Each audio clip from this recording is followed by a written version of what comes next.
Hello guys, this is your friend Dark Fox 3.0 and we are back with a new fanfic. Which is, what if Naruto awakened as the Alpha Wolf God, and FemKyuubi, FemTaku, FemNaruto, FemSasuke and Tayuya became his Forbidden Harem Part 1. And if you enjoy this fanfic then please press the like button and subscribe to my channel for more fanfic like this. And now let's start the fanfic. It's been 5 years since the birth of the Namakazi Uzumaki twins and the Kyuubi incident. Due to the Kyuubi being a being of pure chakra that cannot be destroyed, the Yondaime had no other choice than to seal it within his newborn children. Within his daughter, Hikari, he sealed the Yang chakra while sealing the mind and soul of the Kyuubi into his son, Naruto. Though his wife was an Uzumaki known for their resilience and longevity, in order for her to survive he had to seal the yin chakra within her. He publicly announced to the village about what he had done. The villagers revered their Hokage and his family with fanatical respect and treated them like they were royalty. Meanwhile, Naruto was treated like a plague and was thought to be the Kyuubi in human flesh. Of course his family were completely ignorant to this simple fact due to them barely even registering his existence. Currently his parents were off training his sister, so that she would be able to control Yuki's chakra, which was pointless since she didn't have Yuki's soul inside of her. Yes, Naruto knew about the Kyuubi being sealed inside of him and that the Kyuubi was a female with an actual name, not just a title. He could still remember the day he met her. Flashback no Justu. 4.5 years after the Kyuubi incident. Naruto was running from a mob of angry villagers who were trying to beat him to bloody pulp. He was currently running towards the Forest of Death, Training Ground 44. However, just before he got there he fell into a rather deep ditch that caused to fall into a cave. The villagers, having seen this, decided to go back home thinking that the demon brat had died from the apparently deep fall. Luckily for Naruto, the cave seemed to be somewhat flooded, which helped minimize whatever injuries he might have sustained. As he emerged from the water he swam towards the rocks and proceeded to lie there. Why won't they just leave me alone? Or better yet, why can't they just finally finish the job and finally kill me already? Said Naruto to no one in particular. With those final words the poor child finally passed out from exhaustion. Mindscape. Naruto opened his eyes and expected to see the cave where he had fallen into, but instead saw a sewer which had no floor, but somehow he was standing on water, which made no sense to him since he had yet to be able to unlock his chakra due to no one teaching him how. "Where am I?" asked the confused child. He was getting up when he heard some distant cries of sadness and misery. He decided to follow these sounds in order to find out where he was and hopefully console whoever was crying. What he found, however, was something no one could have prepared him for. In front of him was someone he could only describe as a beautiful demoness.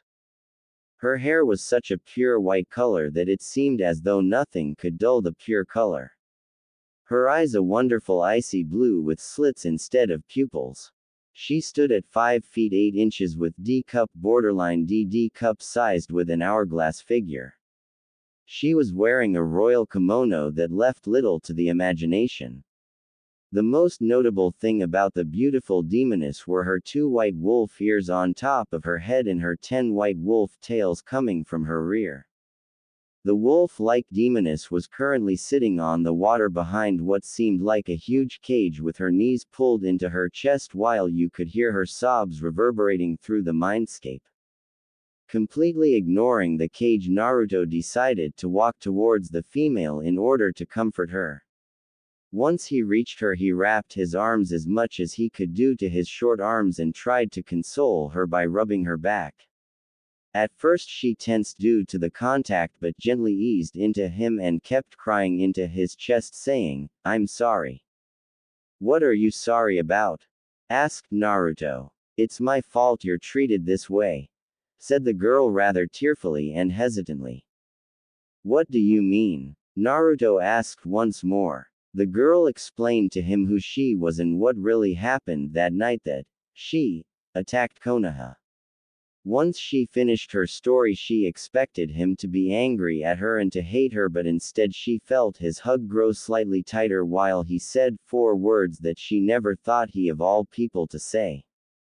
It's not your fault. She immediately turned her head towards him and blinked the tears out of her eyes. She could not believe what she had just heard. She searched for any sort of lies by looking at his eyes, but all she saw was a gaze of pure understanding and warmth that she just lost herself in. Why don't you blame me for everything that has happened to you? Questioned the demoness. Because it wasn't your fault, and blaming you would only make me just like those asshole villagers, but I do have one question though. What is it? If you're really the Kyuubi, then why do you have 10 tails instead of 9? Oh, that's because when I was being sealed into you, the Jubi no Okami spoke to me and told me that you would be its reincarnation, and in order for that to fully transpire you would need access to the Jubi's chakra, so it give me 10 tails of chakra so that when the time comes you will absorb them and become the new Jubi no Okami, explained the girl. Oh, I guess that makes sense. Before I forget, could you please tell me your name? Asked Naruto. Yuki. Yuki Kitsune. Said Yuki while having a smile on her face. The first smile she's shown anyone for centuries. Now before you go, Naruto-kun, could you please tear off a piece of the seal? This is so that we can speak to each other without you having to come in here all the time. And not that I mind you being here, it's just that in some situations it wouldn't be convenient for you to come in here, explained Yuki, albeit the last part a little bit flustered. Also, there will be some side effects due to some of my chakra leaking out of the seal into you, so just be prepared, okay? No problem, Yuki-chan. As Naruto said that, he tore off a small piece of the seal.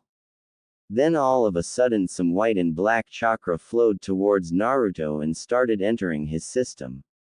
He felt so much pain that he was unable to even make a sound until he finally passed out and returned to the real world a few hours later. Real world. What hit me? Sorry about that, Naruto-kun, but due to the changes happening to your body because of my chakra you felt some extreme pain. Are you alright? Asked Yuki worriedly. Yuki-chan. Where are you? Asked Naruto, looking around to see if he can find her. I'm in your mind, silly. Just think what you want to say and I will hear you. This way no one will think you're crazy when it looks like you're just talking to empty space, giggled out Yuki. Oh, thought Naruto in response while blushing in embarrassment. Her giggling is really cute. He thought, accidentally forgetting that Yuki could hear him. Now it was Yuki's turn to blush in embarrassment, but made no comment on the matter and instead decided to file it away for another time. Naruto-kun, check to see if you can't find any changes at all to your body, said Yuki in order to change the subject. So Naruto went closer to the water in order to see the changes in his body, and what he saw extremely surprised him. He now looked to be around 4 feet 5 inches, which was extremely tall for his age. His hair was a silver color while his eyes changed from the dark blue to a now icy blue with a black slit in the middle. He now had canines that barely went slightly past his lip. His hair now went down past his shoulders and he now had 2 wolf ears on the top of his head. He now had a 6-pack with a defined but not huge muscles. Then he noticed the silver wolf tail moving around behind him. Yuki-chan, can you see this? Asked Naruto. Yes, I can, and I must admit you look a lot better like this, Naruto-kun, purred Yuki with an almost lustful look in her eyes. Down, girl. Stop ogling him. But imagine what he'll look like when he's older. Alright Naruto-kun, I guess it's time to start your training. You ready? Of course Yuki-sensei. Flashback no Jutsu Kai. Right now Naruto was glaring at his family, who were training his sister, while conveniently forgetting about him. Hikari Uzumaki Namakazi was 5 years old but was a carbon copy of her mother Kushina Uzumaki except for her blue eyes that she got from her father, Minato Namakazi. But everything else she got from her mother, like her personality, temper, etc. The only reason they didn't notice the differences to his body was because he was under a demonic illusion that hid his true appearance. Right now he just looked like a Minato clone except short and with whiskers. Right now Hikari was attempting the tree walking exercise but was failing miserably. Due to her unnaturally high reserves, her chakra control was shot to hell. It would take months if not years of practice before she had enough chakra control to make a simple henge. Yet her parents were still insistent on praising her for her valiant efforts. Come on, you can do it, Hikari-chan. To Bane, yelled out Kushina with her signature verbal tick. That's my daughter. You're almost to the top of the tree. Encouraged her father, Minato, when in reality she wasn't almost there. Hell, she wasn't even halfway up the tree. And the tree was only 15 feet high. Right when she got to the halfway mark, she lost her control and fell off the tree where her parents caught her. Did you see that, Ka-chan, Tu-chan? I got halfway now, Dadbao. Yelled out with excitement the heir to the Namakazi Uzumaki families. Yes, Hikari was the heir to both families since both parents think that since their son was weak, he wouldn't be able to lead the clans to greatness like his sister would. Not that Naruto cared, of course. He was planning leaving that hellhole on his 12th birthday. By then he should be more than powerful enough to escape without being brought back. Besides, the adults would be far too preoccupied celebrating his sister's birthday to notice him leave. With that last thought he walked away into the compound but did not notice the look his sister gave him. Oni-chan, why don't you spend time with me? Thought Hikari with a mental pout. Despite being heralded as a heroine and as the savior of the village, she didn't grow up thinking that everything belonged to her or that people should do whatever she says. All she wanted was for her Oni-chan to notice her and to be a part of the family again. Time skip 12 years after the Kyuubi incident. Early morning. Now we see Naruto training in the middle of the forest of death, surrounded by hundreds upon thousands of clones which were all working on one thing: chakra control. You see, throughout the years Naruto would become extremely more powerful than he was last year. Not just because of his training. Each year on his birthday he would go to the forest of death, set up a fuinjutsu barrier and prepare for another tail to grow. The process of becoming the Jubi was a slow one and would take a decade for him to completely become the Jubi. He had just gone through the 7th tail construction a few hours ago and was simply refining his chakra control. Every time he grows a tail his chakra control is shot to hell, so every time this happens he makes a few thousand clones and refines his control until how it was like beforehand. In the 7 years that Yuki was training Naruto, the first thing she taught him was the Kage Bunshin no Jutsu, which helped him progress through leaps and bounds. He was currently a master at Kenjutsu, Taijutsu, Genjutsu, Ninjutsu, Fuinjutsu, and in chakra manipulation. When they tested his affinities they were surprised with the result. The chakra paper was evenly cut into 6 pieces. One piece became flames as black as Amaterasu and felt just as powerful. Another piece turned completely into water. The next piece literally became sand, which signified his extremely strong affinity towards earth. The piece after that completely crumpled up into a ball so small it would fit on the tip of a pin. The second to last piece became pure ice, which signified Naruto's apparent bloodline. The last piece became a yin-yang symbol signifying his affinity towards the yin and yang elements. After further investigation, Yuki found out that Naruto got the ice release bloodline from the chakra he absorbed from her during his transformation. This made sense since neither of Naruto's parents had that bloodline. Yuki explained that Naruto would be able to use any and every bloodline in existence once he truly becomes the Jubi, but not a moment sooner. It was complete luck that Naruto was able to unlock the Yuki bloodline so soon, considering how long it would take for him to learn the rest. When Naruto went back home that night all those years ago, his parents didn't even notice he was gone, which was both a good and bad thing. Good because Naruto didn't have to explain where he was, and bad because Naruto finally realized that his parents would never notice him. It was like he was only a stranger in their house. In that moment, Naruto decided that he wouldn't put up with all the shit he had to go through each and every day. Whenever the villagers attacked him, they would be caught in a genjutsu, making them think they were attacked the demon brat, when in reality they were just standing around doing nothing. While at home, he completely distanced himself from the family, not even sharing words with them. While his sister noticed this change in behavior, her parents didn't, which only fueled his hatred for them. With a resounding poof, all the clones were gone and Naruto was standing up from his meditation position with a dark smirk on his face. Done. Now I have more than enough power to leave this place through force if I have to. Who knows, maybe I'll be lucky and accidentally kill any Konoha scum that gets in my way, said Naruto with a dark chuckle. Wow, Naru-kun. Have I mentioned how hot under the collar you make when you get your bloodthirst on?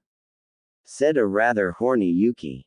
Over the years, the relationship between Naruto and Yuki had begun as a teacher and student relationship, and their feelings for each other grew in time. At first, they did not want to act on their feelings so as to not ruin their relationship with one another, at least until after Naruto finally broke down and gave into his hatred completely. Flashback no Jutsu. 9 years after the Kyuubi incident. It's been 4 years since Yuki has started to train Naruto to become the next Jubi. While Naruto basically hated his family for completely ignoring his existence and the villagers for making his life a living hell, he decided to not give into his hatred completely. Instead, he decided to give them one last chance at training him before he gave up on them. Unfortunately, that last chance that he gave him was screwed over so bad that it sealed the fate for both Konoha and the Namakazi Uzumaki family. Naruto had undergone the 4th tail growth a couple months ago. He had regained his chakra control and could proudly say that his control was on a level that made Tsunade's seem like it was below genin level. Due to this, he knew and created chakra control exercises that would seem impossible to be able to perform for a human. Good thing Naruto wasn't human anymore, he. Anyway, Naruto decided he would give his parents one last chance to prove themselves to him before he gave up on them. Hey To-san, Ka-san, can I show you to something? Asked Naruto with some pointless hope showing in his sapphire eyes. His parents agreed since they weren't really doing anything since Naruto's sister was taking a shower to freshen up since she had just gone through another day of training. What Naruto showed, however, caused Freeze in shock. Their son was walking on the wall and was now walking on the ceiling. Pretty good, nay? Asked Naruto with a Cheshire cat grin on his face. What happened next was something that the two parents would regret for the rest of their lives, no matter how short that life may be. Slap slap. These sounds could be heard reverberating throughout the house. The Yondaime Hokage and his wife had just bitch-slapped their son for no reason at all. You little ungrateful bastard. How dare you learn something like that faster than your sister? We give you a home and food to eat and yet you decide to try and show up your sister. You are nothing more than trash. A mere shadow in your sister's greatness. Now go to your room before you ruin anything else you shit. Yelled out Minato Namakazi and Kushina Uzumaki with an unjustifiable rage towards their son. I don't get it why. Why do they hate me so much? Thought Naruto. And with that last thought Naruto ran to his room, slammed the door and jumped out the window heading towards the only safe place he has besides his mindscape. Once he reached it he placed a barrier so that no one would sense his chakra. Once that was completed Naruto lost it and caused most of the Forest of Death to become enormous craters the size of the Hokage monument which he would fix the next day with some seals. Now that Naruto had released some of his pent-up anger he passed out due to chakra exhaustion and entered the mindscape. Inside the mindscape, currently Naruto was crouched in the fetal position sobbing his heart out not able to understand why his parents despised his existence so much. Yuki could only do so much to help since she didn't have much experience in these kind of situations. What have I done wrong? Do they really hate me that much? Am I really just worthless trash? Maybe it would be best if I just died. After all, who would even notice that some trash like me died? Said Naruto in a voice that was void of all emotion. A void that was broken. A voice of someone that was dead inside.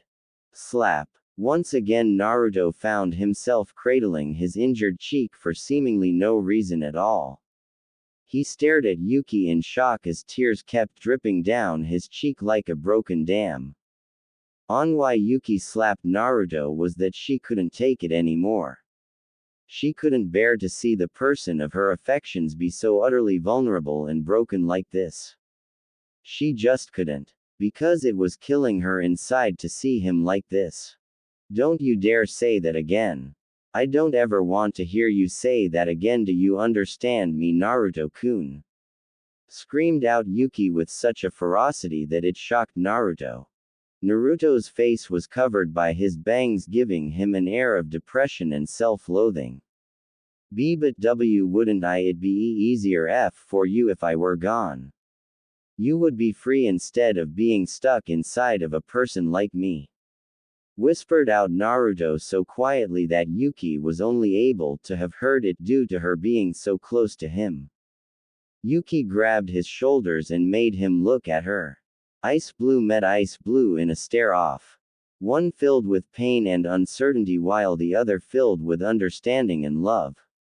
Maybe it would be easier, but don't ever think that it would be better for me, Yubaka.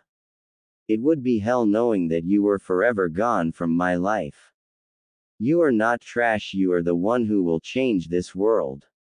You are the one that will bring this world to its knees. I know this because I love you, Naru-kun. With that said, Yuki did something that she thought that she would never have had the chance of doing. She kissed Naruto on the lips, hoping he felt the same way for her. Does she really mean it? Could she really love me as well? I never thought I could be so lucky.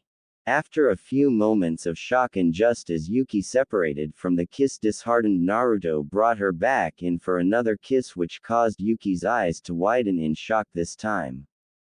Her heart was exploding in a frenzy of emotions that she had never felt before and couldn't begin to describe. However, it was a feeling that she loved and wanted to continue to be able to feel it. When they finally released the kiss, both had a glazed look over their eyes with a look of pure bliss etched on their faces. The next day, feeling better, Naru-kun? Asked a rather happy vixen. Yay, a lot better now, thanks to you, my beautiful vixen. So it's Naru-kun now, is it? Questioned Naruto with a smirk on his face. Yuki's only response was a blush that made it seem like her entire body was covered by it. Shish, shut up, baka. Was all she was able to manage out with a cute pout that made her seem like a child.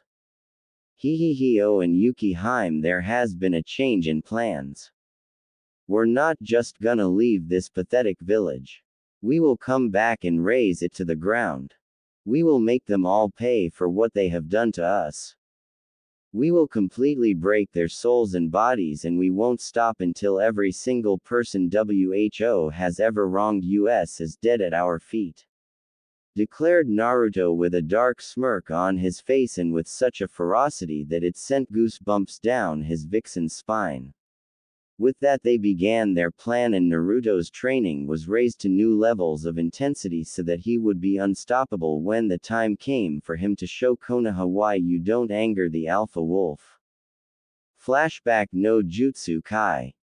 Well, you're just going to have to deal with that yourself, at least until I turn 15 so that I can properly mark you as mine and nobody else's. Declared Naruto with a perverted grin on his face. What Naruto means about marking Yuki is that when demons find a mate, in order to ensure that the mate does not become unfaithful and does get taken away from them, the two partners bite each other's neck, leaving behind a mark unique to that one person. The mark will bind the two for life and would make it so that the two partners would have a sort of mental link, as well as being able to sense where one another is and what the other is feeling. Once Naruto turns 15, he will become the next Jubi and will be able to mark Yuki as his mate and vice versa. Oh, you just love teasing me, don't you, Narukoi? You big meanie, whined Yuki with a childish tone of voice. In reality, she was just fantasizing all the ways she would be able to relieve herself once Naruto turns 15. Just the thought of it caused her to become more drenched than before, which Naruto noticed and decided to capitalize on. Are you perhaps fantasizing again, Yuki Haim? You sure are quite the pervert if you got that drenched by just your fantasies. Taunted Naruto with a perverted blush on his face. Of course, Yuki at this point blushed so hard that it would put Hinata to shame and decided to cut off the mental link.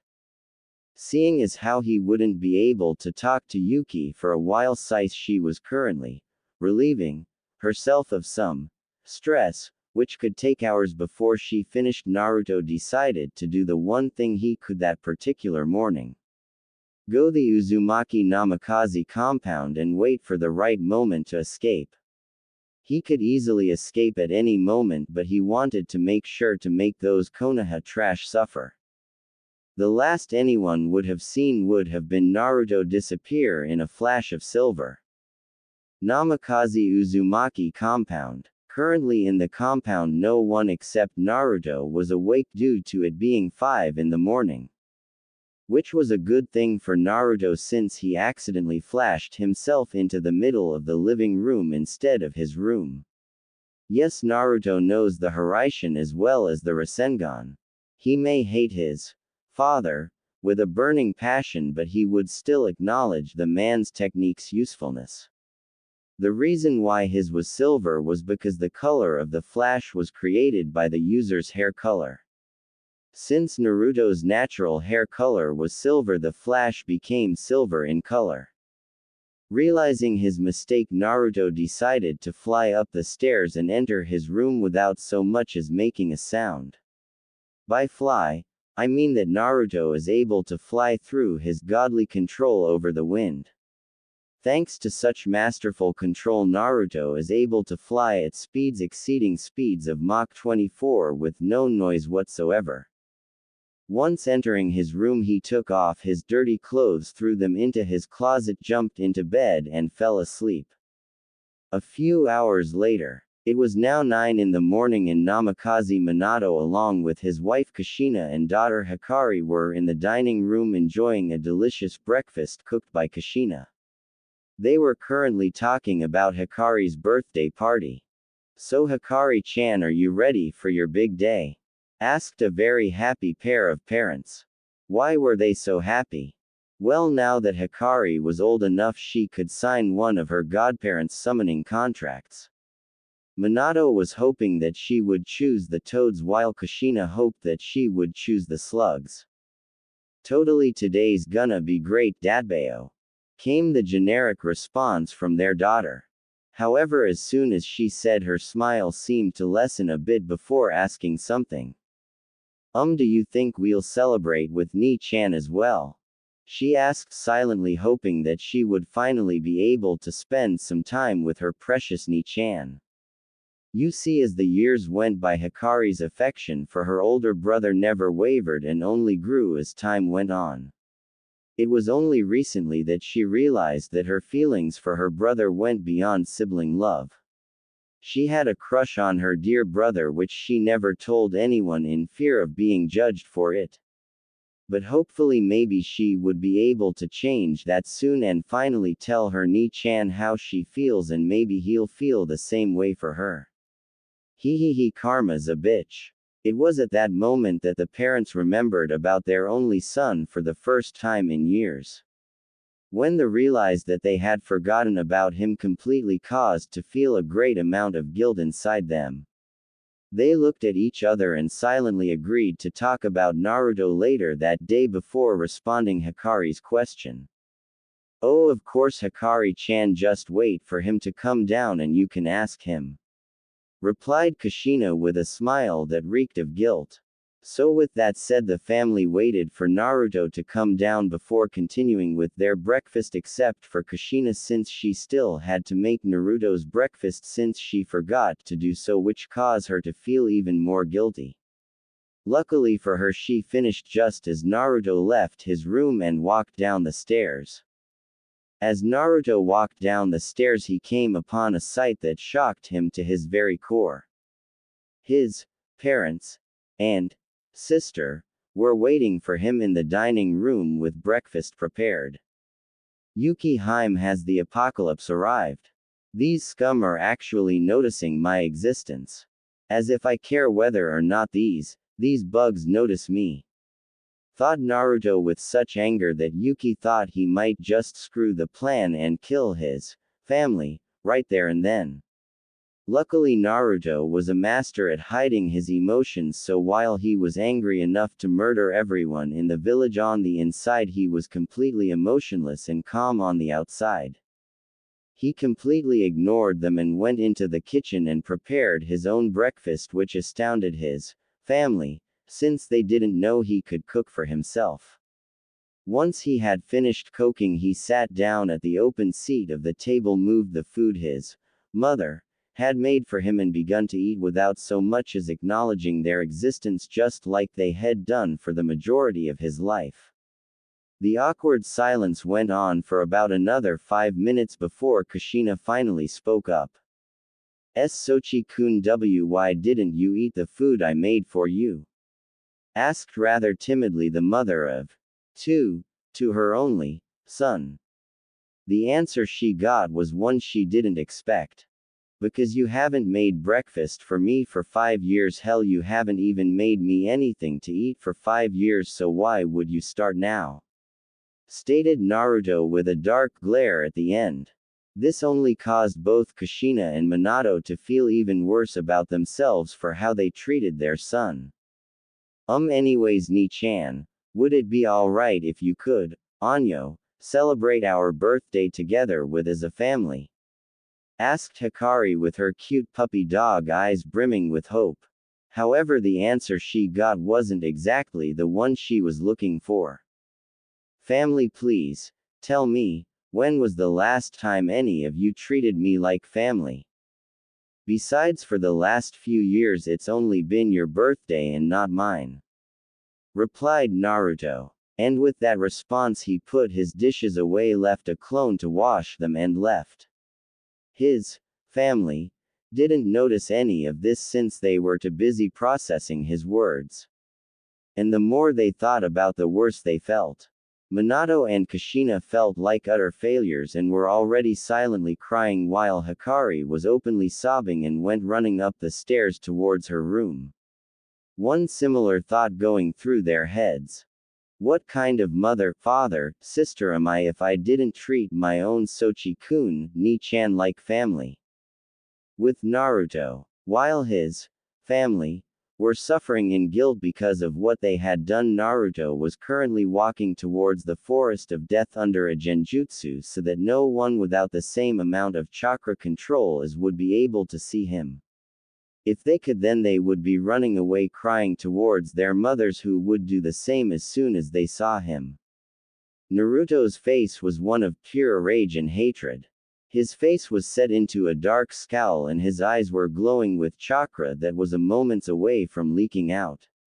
Once he reached the forest of death, he dropped both the genjutsu and the demonic illusion and revealed what he really looked like. His hair was still silver but now reached a little bit past his shoulders. His two signature wolf ears rested on top of his head and he now had 7 wolf tails moving around dangerously behind him.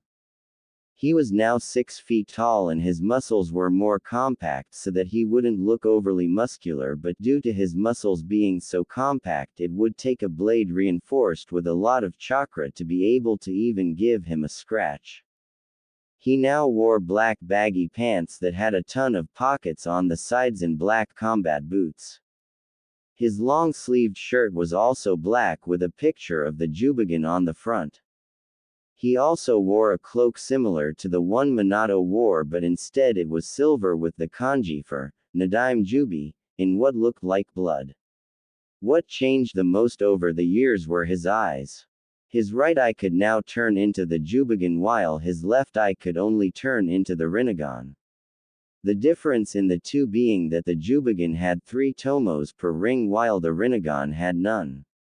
Once he fully assimilated all of the Jubi's chakra, both of his eyes would have the Jubigan. Unlike Nagato, he could actually turn his Jubigan and Rinnegan off and on at will.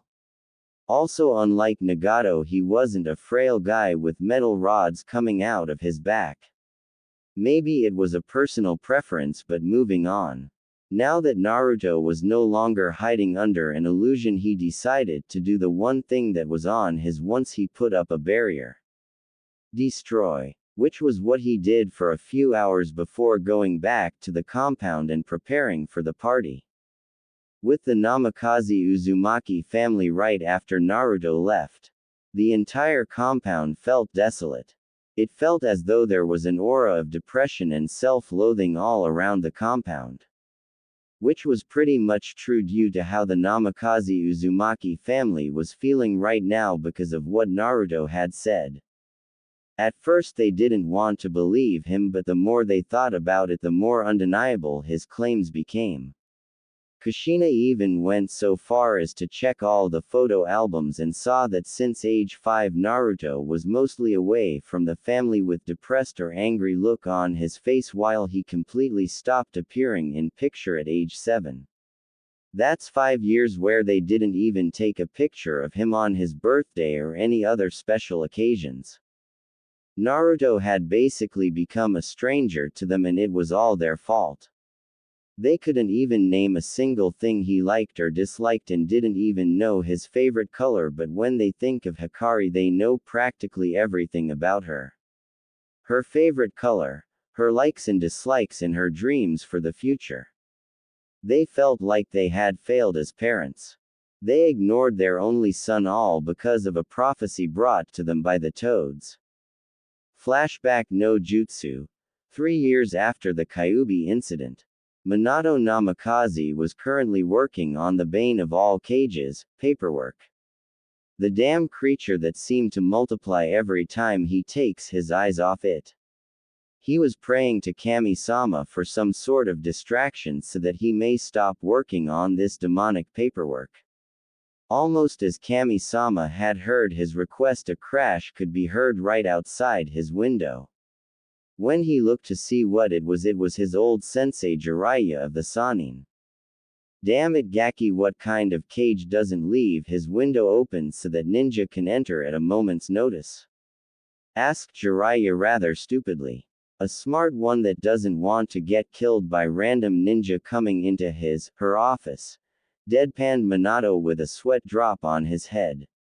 Anyway sensei, why are you here? I thought you would be looking for Orochimaru or doing research for your next book, or as Kushi-chan calls it, your next masterpiece. Yup, Kushina was the pervert in this relationship, but that didn't mean that Minato disapproved necessarily. Well, the thing is that the great toad sage has told me of a prophecy. The prophecy is that the child of the Flash will have the strength of the gods and will face many hardships which will decide whether they destroy the ninja world or save it from a great calamity. I believe this child is your daughter Hikari, stated the perverted toad sage.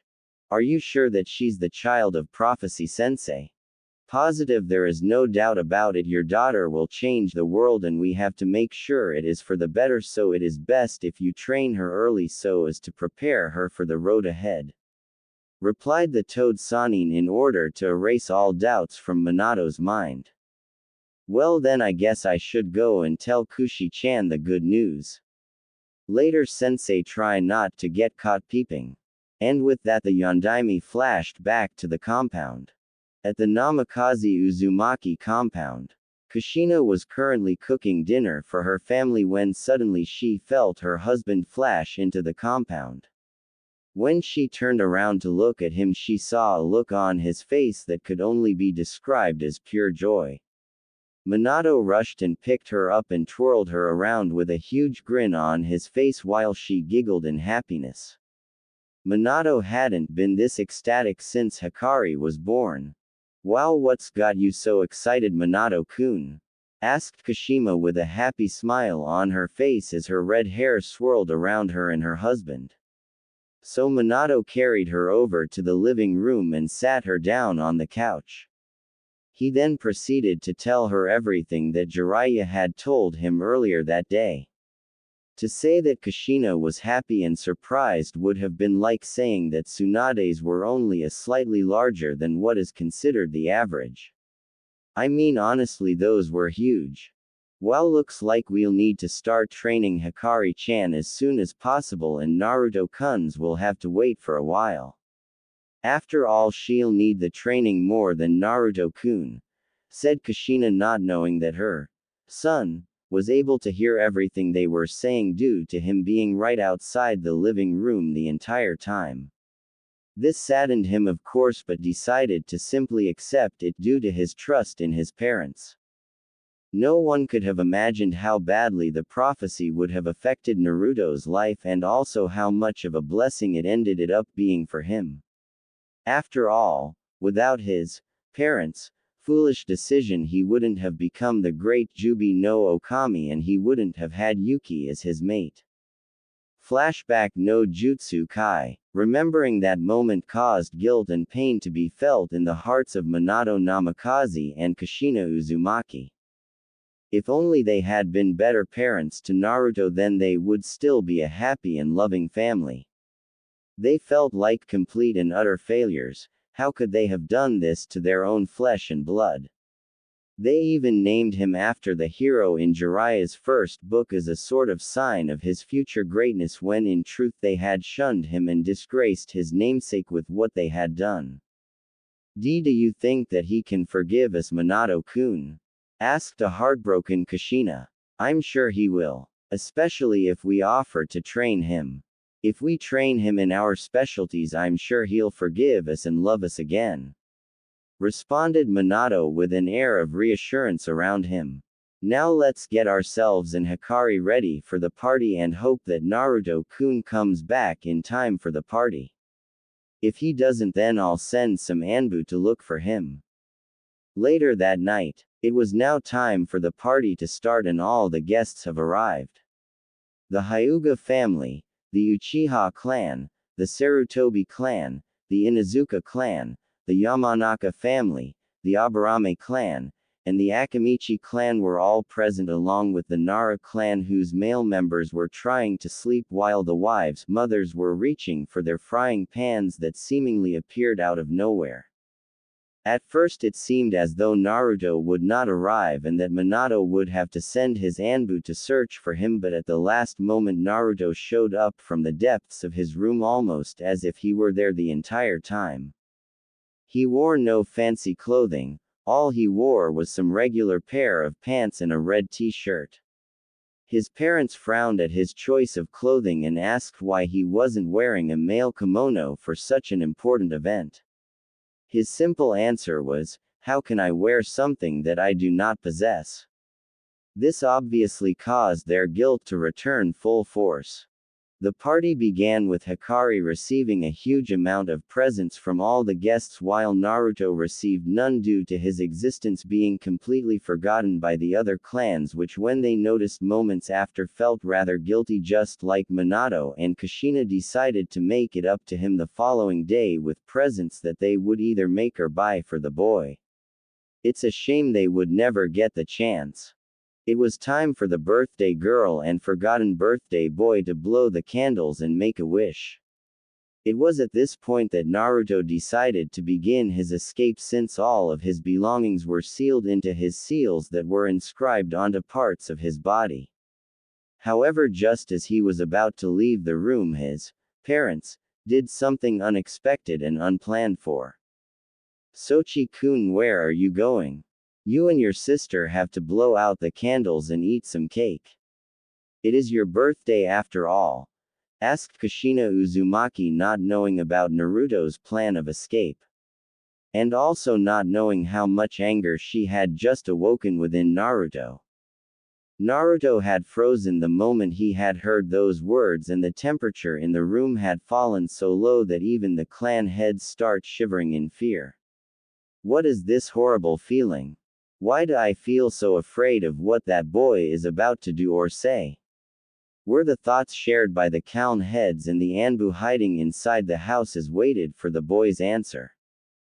Naruto was turned away from them and his face was hidden behind his bangs, but if one were to see his face they would cower in fear and commit suicide as a way to avoid his wrath. Naruto's face was one of pure rage. His eyes had unconsciously switched to his Jubigan and Rinnegan, which were each glowing a metallic gray that simply oozed power. In the center of his eyes was a long black vertical slit that showed a primal rage, as if a wolf were to pounce you at any moment and you were unable to do anything but stand there and wait for death. He turned around and everyone heard Jiraiya gasp at the sight of his eyes and whisper out the word, "Rinnegan," in such surprise that most thought that he would have a heart attack there and then. "Don't you dare call me your son after everything you put me through. You are no family of mine. I have no family," said Naruto, ending it with a yell. His eyes displaying pure hatred while his body was surrounded with silver chakra. Behind him was a sort of astral projection of a wolf with 10 tails flowing behind it, ready to pounce on any it deemed as its prey or enemy. Nobody moved or said anything after that for a few moments, until Naruto said one final thing. "It's time for me to be free from this hell. It's time for me to leave this place. It is time for the wolf to be released from its cage and show all why they once feared the wolf." With that said, Naruto disappeared using a shunshin of his own creation. His feet would begin to catch a flame and then the flames would continue to encompass the rest of his body until the flames reached the top of his head. Once reaching the top of his head, his flame-covered body would shift into the head of a wolf, which would roar before disappearing from existence. However, the strangest part was the color of these flames. The flames were not red, blue, white, or black. The flames were silver. For a while no one moved, no one dared to say anything in fear of what they had just seen. Until his words finally clicked in the minds of his family. Minato quickly flashed into his armory and grabbed his famous cloak and grabbed a few of his kunai, thinking that he wouldn't need many against his son. The same could be said for Kushina as she went to grab her fake sword so that she wouldn't accidentally hurt her son.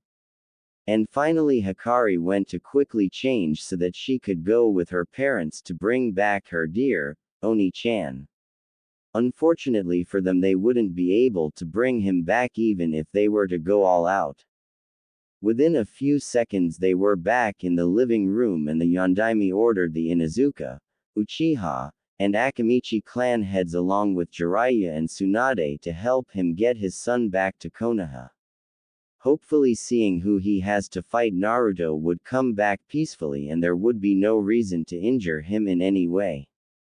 If only they knew that there would be no way for them to stop him now.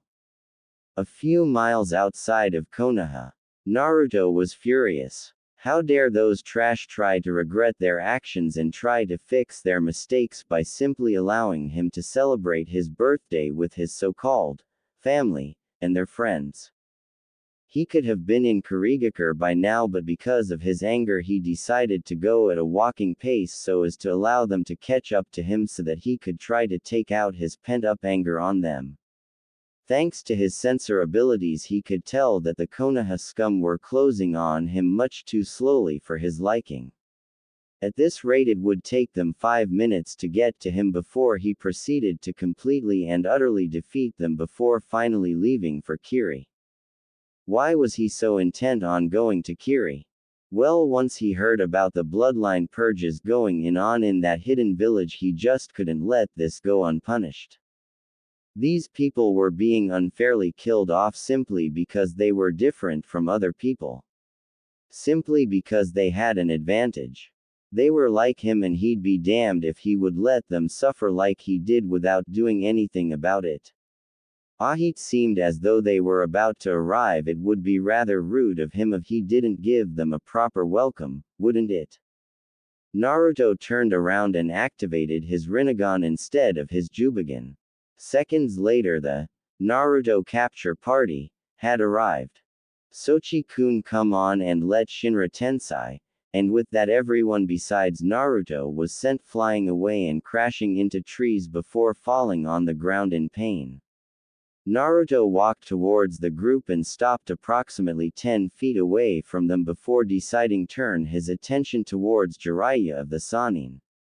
"How did you know the name of my eyes?"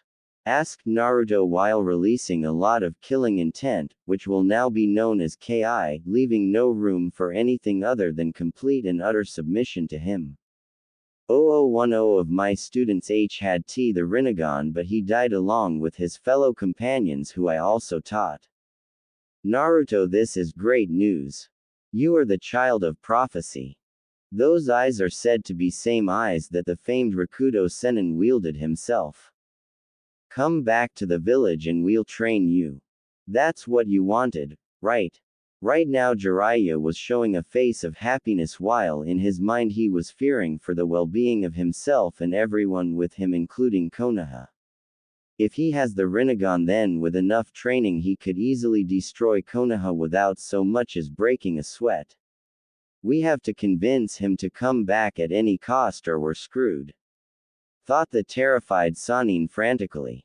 At the same time both of Naruto's parents were feeling ashamed of themselves for not knowing that their son was the child of prophecy and immediately thinking that their daughter was child of prophecy.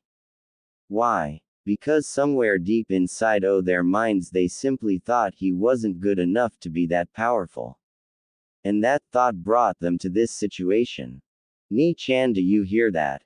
You'll be trained by Ka-chan and Tu-chan along with Ba-chan and Aro Sennin. We can finally train together like you always wanted, exclaimed Hikari with certainty, thinking that this was all her brother wanted and that he would come back home so that she could confess her feelings for him. Too bad it was too little too late. When Naruto heard this he decided that he wouldn't leave them here with only their bodies broken. No, he would leave their bodies broken, their hearts broken, and their minds broken. He would leave them wishing for death and leave them here to take their own lives as a sign to the village that no one would stop him from taking his revenge on them for all the pain they had caused him. You all think that that's enough to calm down all this rage and pain that I have felt for most of my life? Do you really think that will be enough to make me forget all the pain that those pathetic villagers have caused me?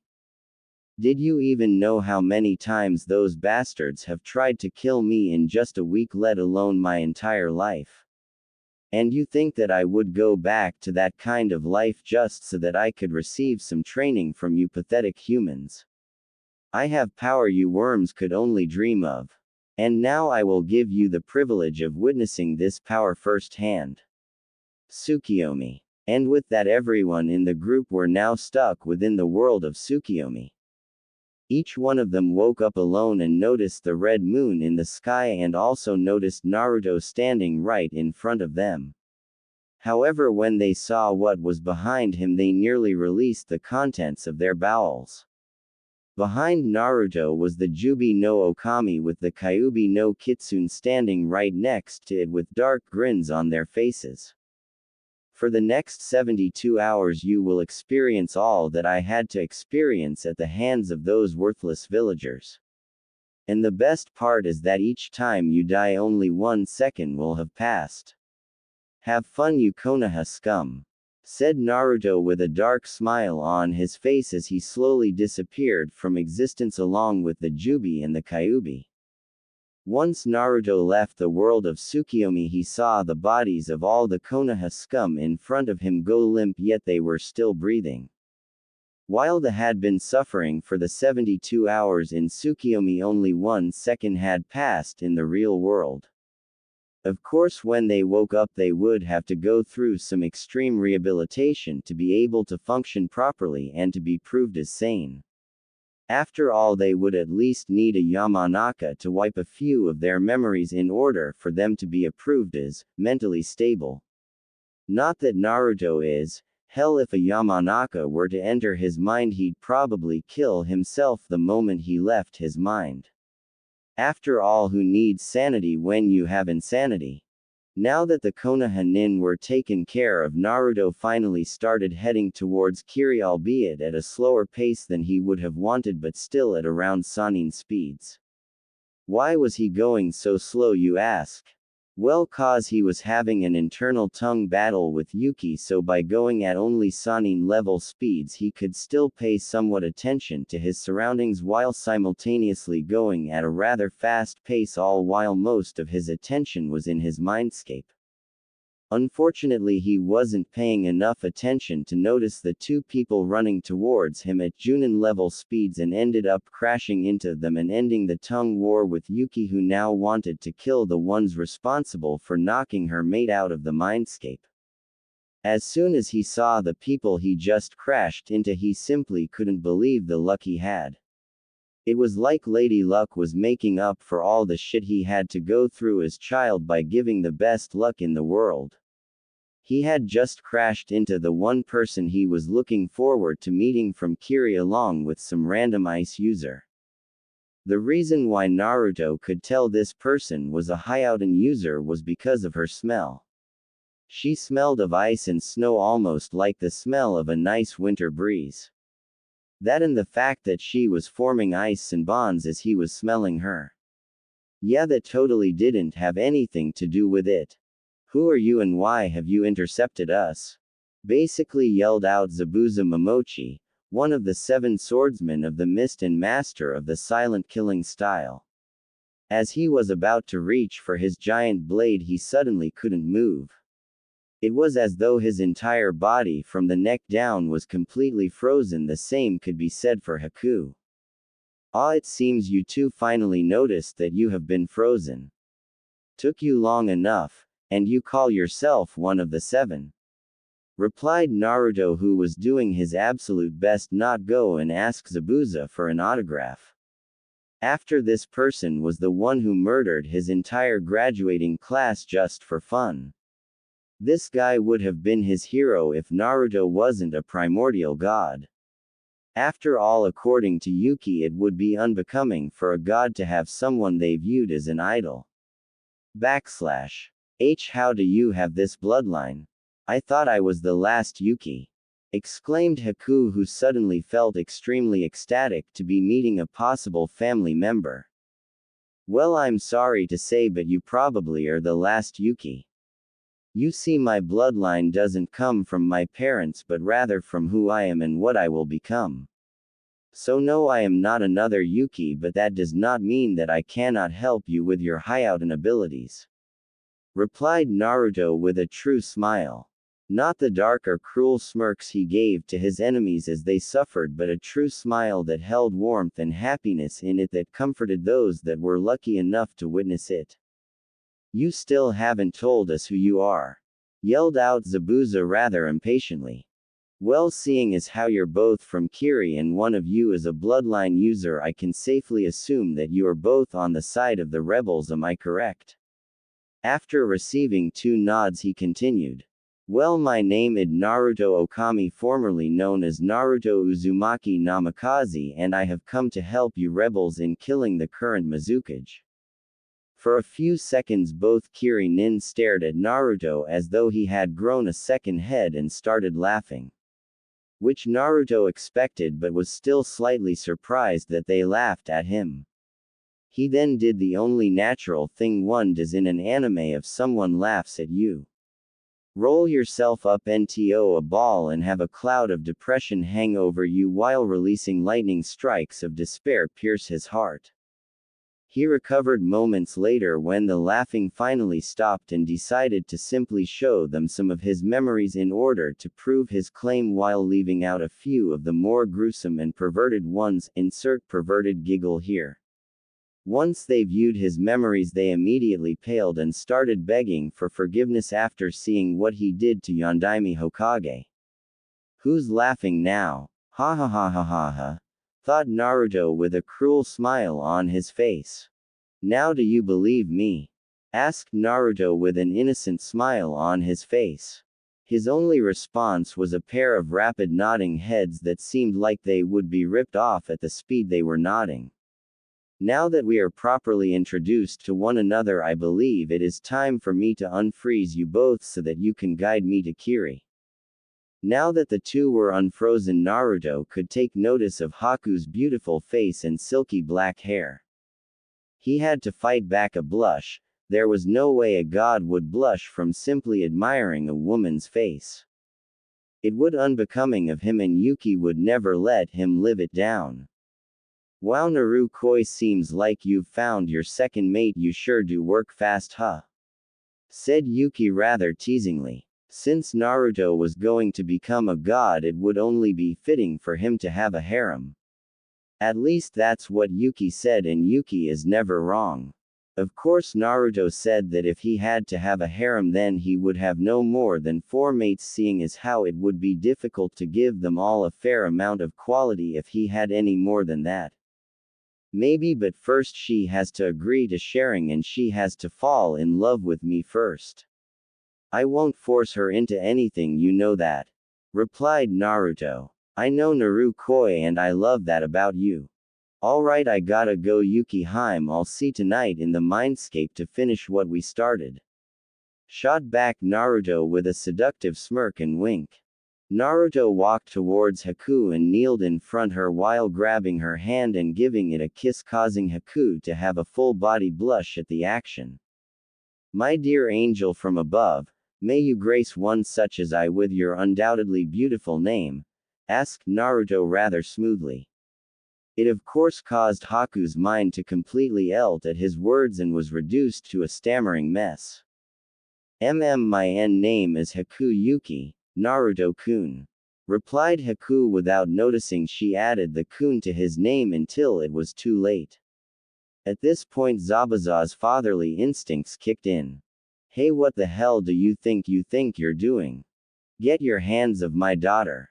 exclaimed Zabuza with a rage only a father figure could possess. Without waiting for a response, he grabbed his sword and started trying to kill Naruto while Haku just stood there in daze, unable to trust her legs quite yet with being able to walk and not trusting her voice to talk without stuttering. And Naruto was just avoiding the attacks while feeling a little fear from Zabuza's ki. This lasted for a little while before the group of now 3 started heading towards Kiri once again. Of course, this happened several times along the way, but nonetheless they still headed towards Kiri with quite a few delays.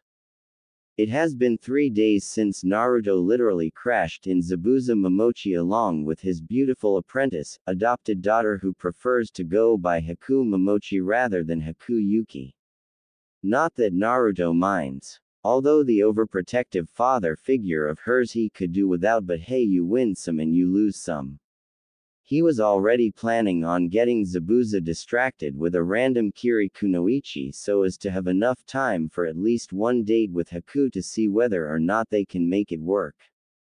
However, even though it's been 3 whole days since then that occurrence and they were still at least another 2 days until they reach Kiri.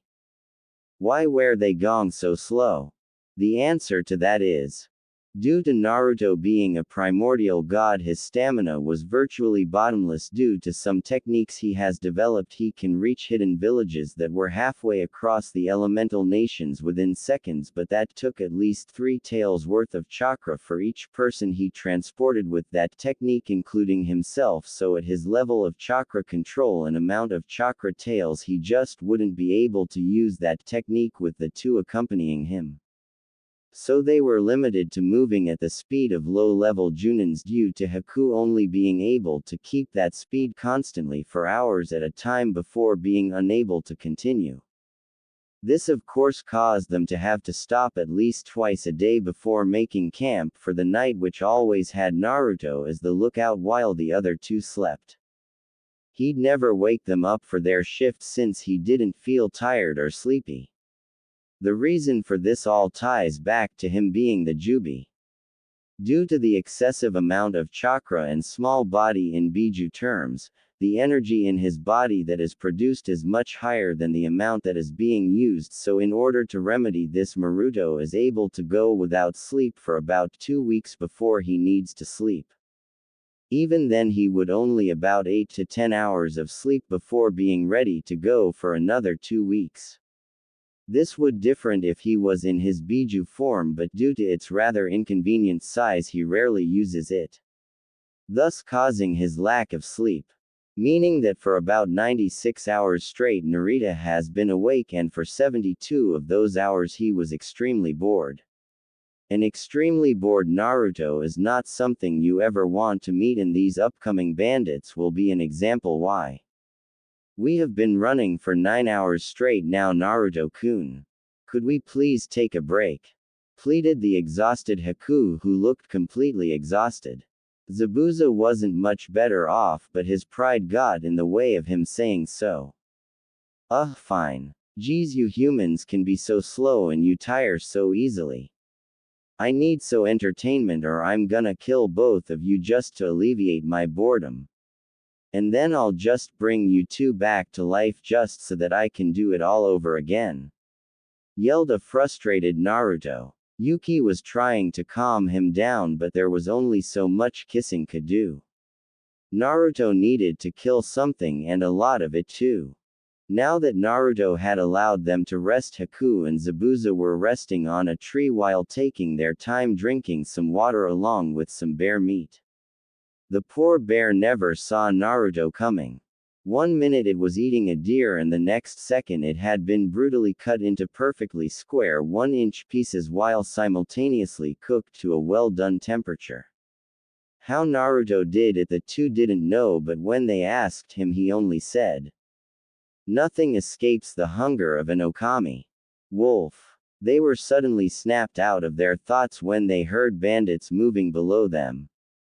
There seemed to be at least 100 of them, with about 30 of them having Chunin-level chakra reserves at most, while the rest were civilian-level reserves. From their looks you could that they were bandits. Haku and Zabuza started feeling a bit wary.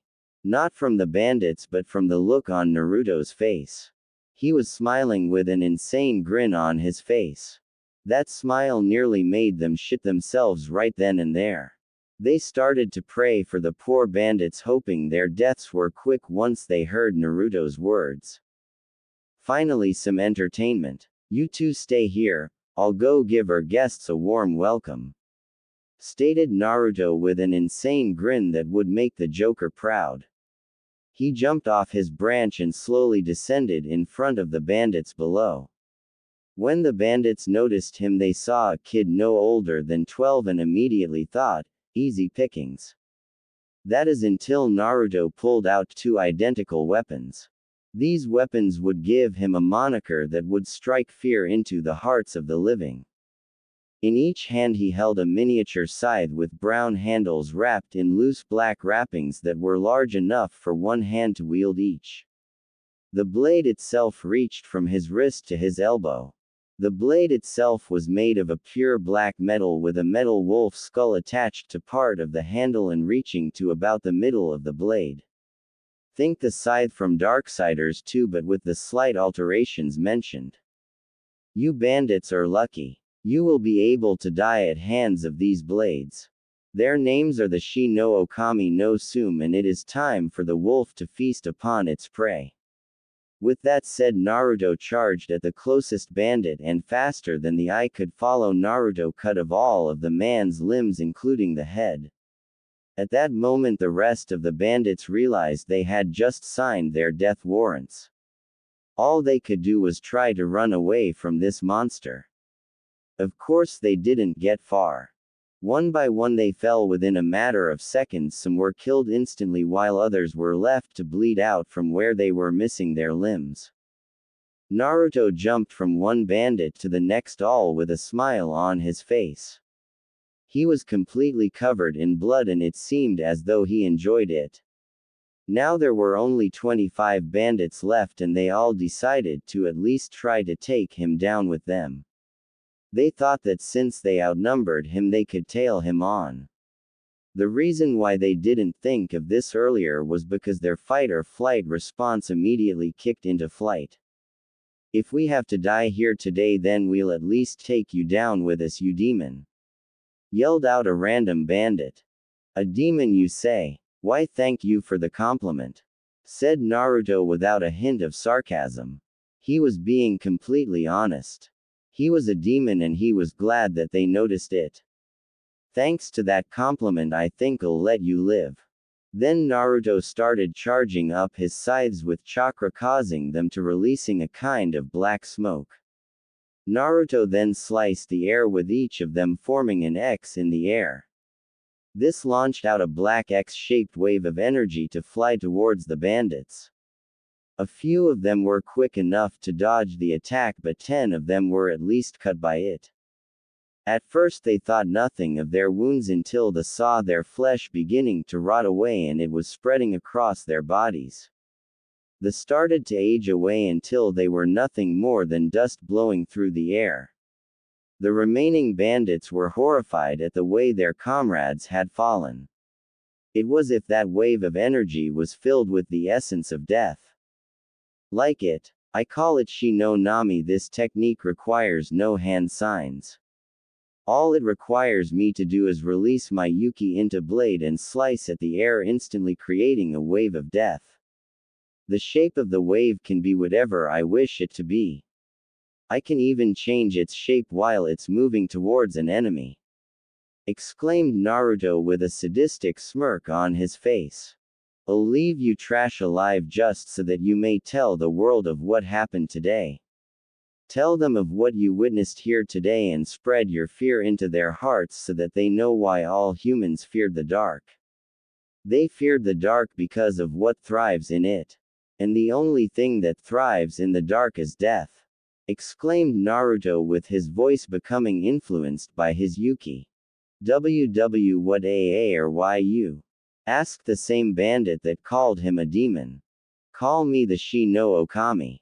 And with that Naruto disappeared from their sight and reappeared next to Zabuza and Haku. Once the bandits thought he was gone they ran as fast as they could towards the nearest village. While their bodies were moving they themselves were unconscious, moving only because of their fear of the one that could have killed them without a care in the world. In fear of the Shi no Okami. Back with Naruto, Zabuza, and Haku. Kid, I have never been more proud of someone I just met. The way you killed those bandits was simply breathtaking, and the way you made them scream like little girls has told one thing. And that is that you should become my apprentice. I will teach you the way of silent killing. This way your enemy won't be able to see you or hear while you take out their allies. Exclaimed Zabuza with such joy that one might think he might actually hug the blonde. Of course his pride stopped him. After all, a grown man hugging a 12-year-old boy. We already have enough pedophiles in the world, thank you very much. Otogakur. Achu. Are you alright, Orochimaru-sama? Asked Kabuto. I'm fine. Someone was probably talking about my unending greatness and intelligence, stated the well-known pedophile with an arrogant smirk. Oh, would you look at the time. It's time for me to act all depressed about not becoming Hokage and forming plans that are resulted from a complete overreaction. Back with Naruto and the gang. Sure, why not? This way those pathetic worms will have more reason to fear me. Anyways, we better get moving, I would rather not waste any more time. And with that they started moving once more, hoping to reach Kiri by tomorrow afternoon. Of course there may have been some playful flirting along the way, accompanied by some overprotective fatherly anger trying to justify the killing of said flirter. Although Haku returned the flirting, it seemed as though Zabuza turned a blind eye when it came to whatever she did. Just like the majority of fathers with daughters. Around the world of fanfiction and real life. Aku. At that moment the entire planet shook with the ferocity of the amount of sneezes that went off simultaneously. It was as if an earthquake of a level 9 magnitude went off over the entire world at the same moment. For days after, the entire world thought that it was the beginning of the end. After a couple of weeks of investigation, the scientists chalked this phenomenon to up some random nature shit. Their exact words were, "We don't know what caused this, nature is weird." Back in the elemental nations, Konoha, about 1 week after Naruto's escape from the village. Currently everyone from the Naruto retrieval group were resting in the hospital. All of them had already recovered from their physical wounds but had yet to wake up. Currently each and every one of them were lying on beds and connected to a machine that displayed their heart rate and blood pressure. Laid out on the beds were the following people in the following order. Fugaku Uchiha, Sume Inuzuka, Choza Akamichi, Jiraiya, Tsunade Senju, Minato Namakazi, Kushina Uzumaki Namakazi, and Hikari Uzumaki Namakazi. Their family and friends were resting beside their beds waiting for them to wake up. Makoto Uchiha, Itachi Uchiha, and Sayuri Uchiha, FemSasuke, were standing by both Fugaku's bed and Kushina Uzumaki's bed as well as Hikari's bed. Itachi was by his father while Makoto was by her best friend and Sayuri was beside her friend. You all know what Makoto and Itachi look like, but you don't know what Sayuri looks like. Sayuri is about the same height as Hikari with long black hair just like her mother. She had kind black eyes that were filled with sorrow. She wore a loose-fitting black sweater with some black anbu pants that were taped off at the ankles. She wore standard ninja footwear. On the back of the sweater was a large version of the Uchiha clan symbol. But the thing that stood out was the necklace she was wearing. The necklace was made from a beautiful black diamond that was shaped into the head of a wolf with the kanji for 10 on its forehead. The sorrow in her eyes was not just for her friend, but it was mostly for the one that she considered almost like family. She missed Naruto and was greatly affected by his sudden leaving. She could clearly remember the first time she met him and the time he first told her the truth behind Naruto Uzumaki Namakazi. She also remembered the greatest mistake her friend Hikari had made when they were children. She was sure that Naruto was making sure that Hikari was reliving that moment in order to make her know why he hated her as well. Flashback no Jutsu. 8 years after the FemKyuubi incident, Hikari was currently hanging out with all of her friends, which mainly consisted of the future clan heirs. Her friends are as follows: Kiba Inuzuka, Choji Akamichi, Ino Yamanaka, Shino Aburame, Hinata and Neji Hyuga, Shikamaru Nara, and Sayuri Uchiha. They were all hanging out in the park by the playground. Currently they were all playing tag. Seeing as how Shikamaru was the laziest even by Nara standards, he decided to use his considerable intelligence to hide somewhere where he could just doze off. His hiding place was pure genius that no one other than him would have thought of. He climbed up a tree and slept on one of the branches, which is where one could find him right now. Fortunately for him, the others of the group were unable to find him since they didn't think of looking up. That is what would have been true if these group of friends weren't from ninja-born families.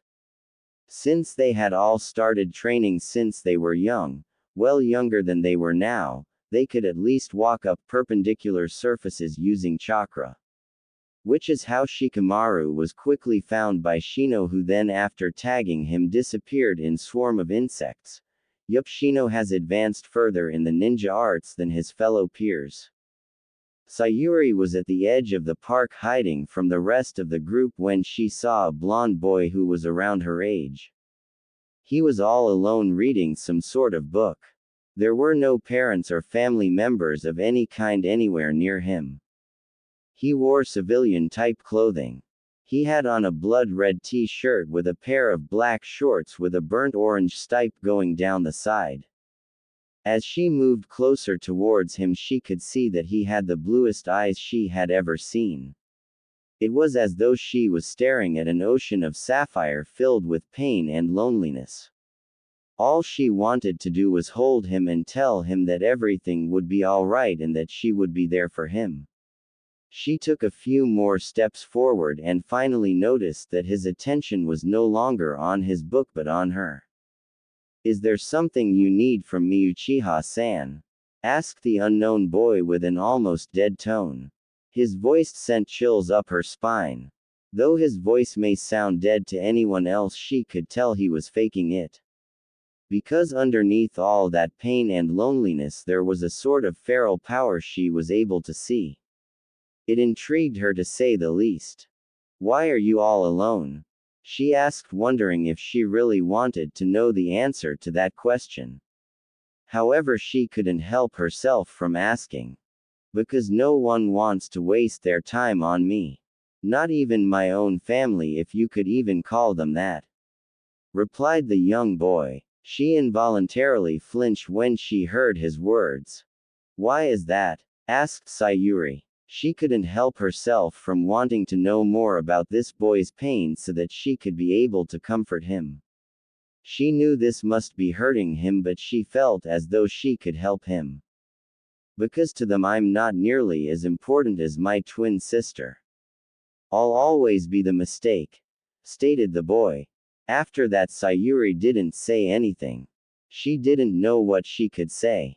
This boy, the same age as her, has gone through so much pain and yet somehow still manages to get through the day. Once she snapped out of her inner thoughts of pity for the boy, she noticed that he had disappeared. Little did she know that she would see him again later that same day. Time skip. Same day, evening at the Uchiha clan compound. The Uchiha clan was currently preparing for Sayuri-sama's surprise birthday party. They had started when she had left to go play with her friends and were putting the finishing touches. The guests had already arrived and were only waiting for Sayuri to arrive from walking in the park with her parents and dear Oni-chan. All of the families were there. The Inuzukas, the Akamichi, the Aburame, the Yamanaka, the Hyuga, the Nara, and the Namakazis were present. Well, most of the Namakazis.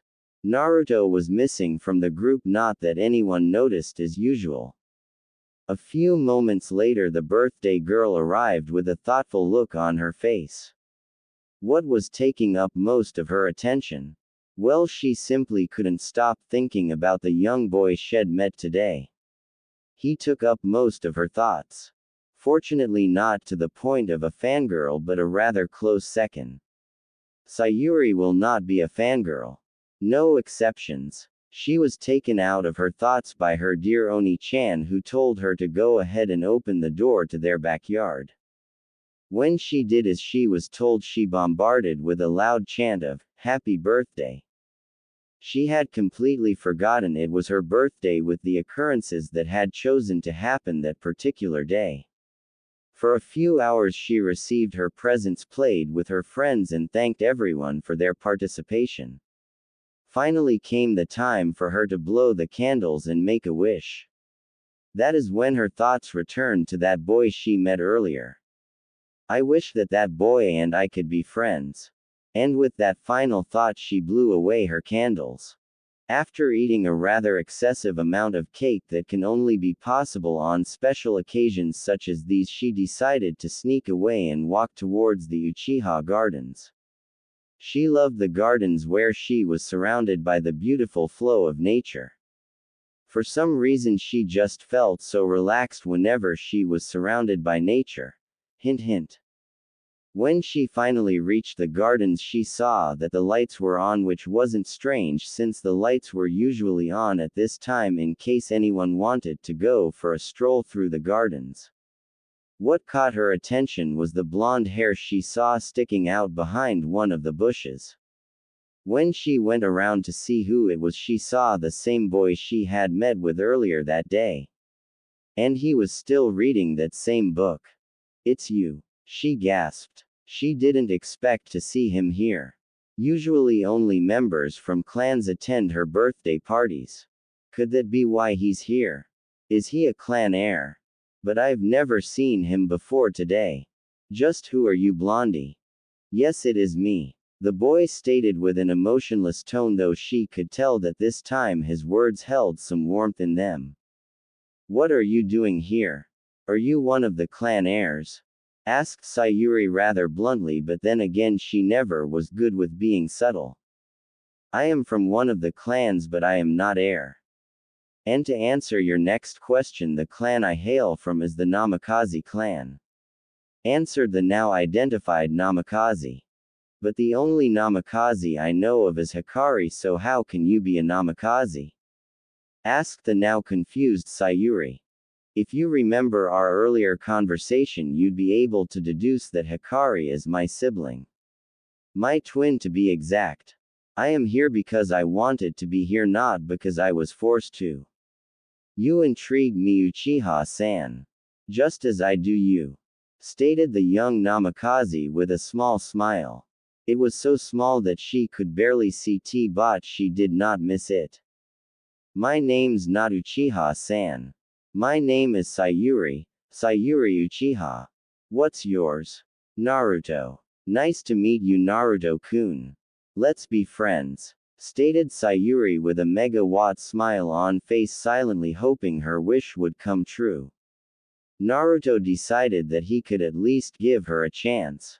After all, she was one of the first to notice his existence. Sure. And happy birthday, Sayuri, said Naruto with a slightly larger smile and held out a small dark blue rectangular box for Sayuri. What's this? She asked innocently. I believe it is customary for a friend to give another friend a gift on their birthday. Stated Naruto with a small grin on his face. It seemed as though he pulled it out of thin air. Cough cough, subite no mono no sozo, cough cough. Creation of all things, when she opened the box she saw the most beautiful necklace in existence. The necklace was made of black diamond with interlocking chains that connected to a wolf's head with the kanji for 10 on the forehead. It's beautiful. Thank you so much, Naruto-kun, she said with a beautiful smile as a small tear escaped her eye. And that was how their friendship was born, but would soon be tested to see if she was truly worth his trust. Time skip. A week later. It's been 1 week since Sayuri gained a bit of Naruto's trust, and usually for each day after then they would meet each other at the park, and Naruto would usually have a book with him and Sayuri would be wearing the necklace. She never took it off. Currently they were both sitting down under a tree at the edge of the park. The good thing about being at that edge of the park is that it's by the huge wall surrounding the village, so they are able to interact with each other without Naruto receiving justified punishments from the villagers. Luckily Sayuri was not around when these beatings happened, and by happened I mean when the villagers charged at Naruto and then fell under his genjutsu. If she did witness it, then she would notice his dujutsu. Anyway, right now Naruto was reading his book while Sayuri was sleeping on his shoulder. She was exhausted from training with her Oni-chan since she doesn't get the chance very often, so they trained to the point of her passing out the moment she sat down next to Naruto. This was the site that Hikari had arrived in on when she went looking for Sayuri. In this entire week that Sayuri had been with Naruto, she was almost ignoring all of her other friends, including her best friend Hikari. So Hikari was annoyed that Sayuri was ignoring her, so she went to look for her so that she could get her to hang out with her again. Of course she did this with a slightly bratty attitude, so she may go overboard to get the things she wants only to lose some of the things she needs. You never know what you got until it's gone. When she saw her best friend ignoring her for her weak brother, she became enraged and decided to confront them about Sayuri abandoning her. "Sayuri-chan, what are you doing hanging out with him?" yelled out Hikari. Her face was flushed red with justified anger. What are you doing here, Hikari-chan?" asked a sleepy Sayuri who looked like she would doze off once again in a few seconds. "I'm here because you've been ignoring me and all your other friends for the past week. So why are you hanging out with that loser instead of with your real friends?" exclaimed the bratty Namakazi. "First of all, stop yelling like a Haruno before we all go deaf. Secondly, why shouldn't I hang out with Naruto-kun?" asked Sayuri, not understanding why Hikari was acting like this. "Because he's a loser. 2-chan and Ka-chan are training me and not him, meaning I'm better than him. You shouldn't hang out with losers like him," yelled Hikari frantically, not understanding why Sayuri was being so difficult. After all, she was obviously better than her brother, so why should he be chosen instead of her? Through all of this, Naruto is just sitting there reading his book, wondering what Sayuri is going to do. Will she ignore his existence like everyone else, or will she stay by his side as a true friend? He honestly thought she would do the former, so imagine his surprise when she said the following. "How could you talk that way about your own family? What kind of sister are you? From now on I don't want anything to do with you. You are not the kind of person I would want as a friend," stated Sayuri, who then proceeded to grab the dumbfounded Naruto by the arm and began to drag him towards the Uchiha clan compound. All the while Hikari just sold there, dumbfounded at what her now ex-best friend had said to her. Uchiha clan compound. They had just arrived at the compound and Sayuri had apparently decided to take him to the place where he gave her the necklace. Luckily for them, there was no one around. They sat down and took their time catching their breaths.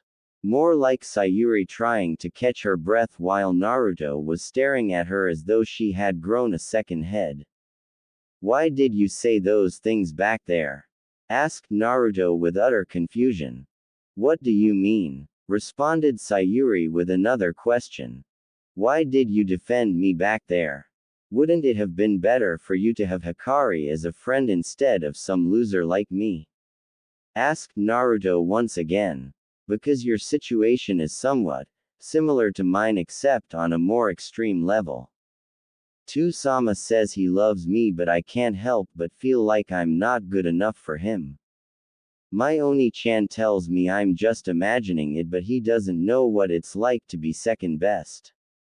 To have your requests for training to be ignored and to not have much expected from you.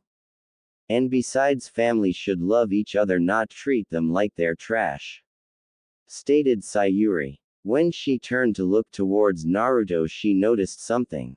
He was reading his book, but she could see a small tear going down the side of his cheek. "Thank you, Sayuri-chan," said Naruto with a true smile on his face. It seemed as though he had been smiling more often when she was around. Adding Chan to the end of her name caused Sayuri to blush and turn her head away in an effort to hide it. No problem Naruto-kun. Hey, how about I introduce you to my family since yours apparently sucks?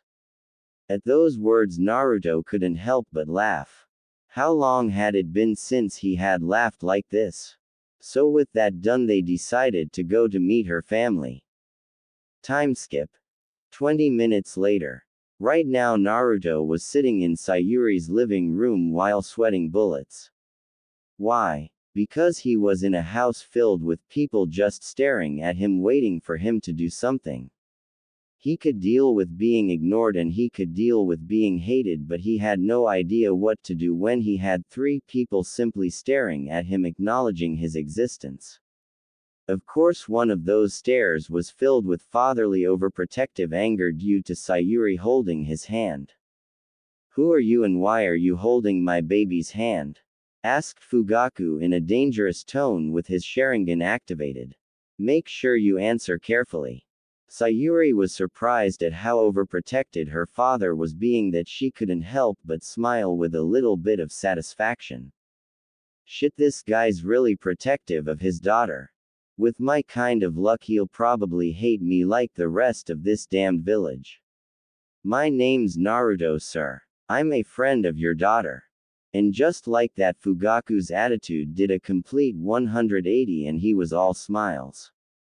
"Ah, that's perfectly fine then. You have my approval," declared the Uchiha clan head with a meta guy level smile. Add thumbs up. Needless to say everyone in the room moved a minimum of another 2 feet away from him in fear of catching the MG disease. Somewhere in Konoha, Youthchoo. Sugoi Gai Sensei. Even your sneezes are full of youth. Yelled what could only be described as a mini guy with eyebrow that were just as bushy as his sensei's. Youth. Back with the non-MGs in the Uchiha clan compound. "Dear, I think you've been hanging out too much with the MGs, said Makoto with a feeling of foreboding with a horrible vision of the future if he were to continue training with them. At least he isn't wearing those horrible green skin-tight suits. Kami forbid, for if he did I might just have to kill him to save him from dishonor," said Itachi in a completely serious tone, along with his completely straight face accompanied a magical stick of Pocky sticking out of his. "Yup, completely serious. Where the hell did that stick of Pocky come from? And why the hell is glowing?" asked everyone in the room simultaneously. Itachi simply shrugged his shoulders. "Don't know, but it tastes like demon flesh.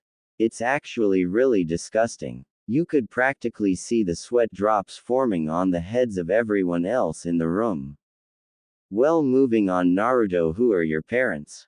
asked Makoto in a kind voice that he has only ever heard from his mother when she was talking to his sister.